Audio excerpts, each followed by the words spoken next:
Greetings from the Nerdmobile, otherwise known as Big Number 8. The date, March 27th, 2014. The view, the display of a Yaesu 2-meter FM transceiver, and right now it's off, but I'm going to turn it on, power it up. The vehicle is running. Notice that voltage reading right there that comes on at the very beginning. Low there means low power, 147.000 megahertz. So it's it'll transmit on 147.6. So it's a plus split. That's what that little plus sign means right there. This 14.0 volts, very interesting. 13.9, 14.0, something along those lines. It tells me that the alternator is charging the battery of this vehicle. Because now let's turn the engine off. Then we'll try this again.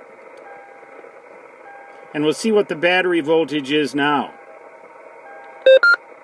12.6, that's exactly what an automotive battery should put out when it's not being charged and not being loaded down. 2.1 volts per cell, 6 lead acid cells in series. Pardon the jitteriness here, I'm making this on an iPad and it's kind of hard to manipulate that thing like that. But the interesting thing is that little voltage meter there on this radio can serve to tell me whether or not the alternator is in fact working in this vehicle, because if the alternator for some reason or another decided not to work anymore, I wouldn't get that 14.0 or 13.8 volts. I'd get 12.6 or something a little less. I just wonder what will happen if I turn the lights on this vehicle and then power this up again. 12.0. Now, see, the lights demand an awful lot from your battery, so don't leave them on. Most vehicles now, though, they have a... There's the battery. Well, now, it looks kind of like... better start the engine up again.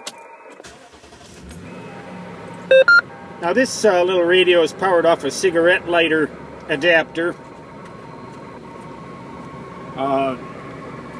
Right there, you see that thing? That's why I keep it on low power. You can't really demand more than a few watts out of those things, or they will fail to make a good connection for that high of a current. There's the CB. I doubt I'll ever use that, but it's kind of fun to listen to sometimes. It's got a neat little channel. Channel 19, breaker 19, remember that? If you're old enough to remember that. Now here's another display. This is the Yaesu FT857D. A lot of information on that display. Do you see that 12.8 volts up there? The upper right, 12.8. This radio is powered off of the marine battery sitting right down. I don't know if you can see it down there right now. It's probably blurred. That's one thing this iPad doesn't do all that well. It'll focus up real close, so see, there's the meter on that PALSTAR antenna tuner. I just love that tuner. It's a great little tuner.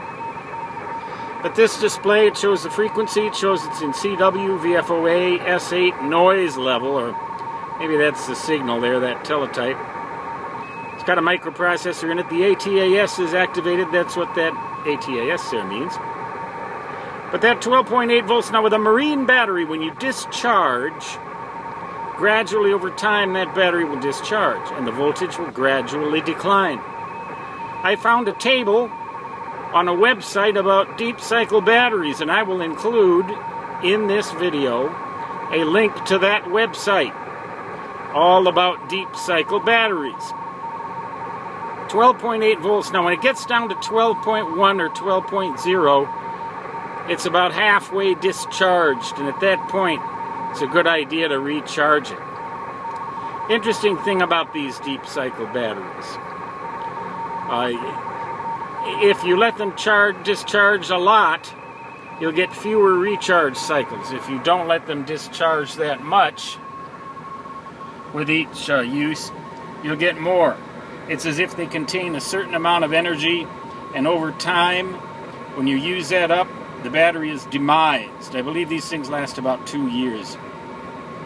Anyway, I'll sign off for now. That's just a little bit of info about batteries and voltage and alternators and all that good stuff that you do want to keep track of, because if you don't, sooner or later, you're going to wish you had.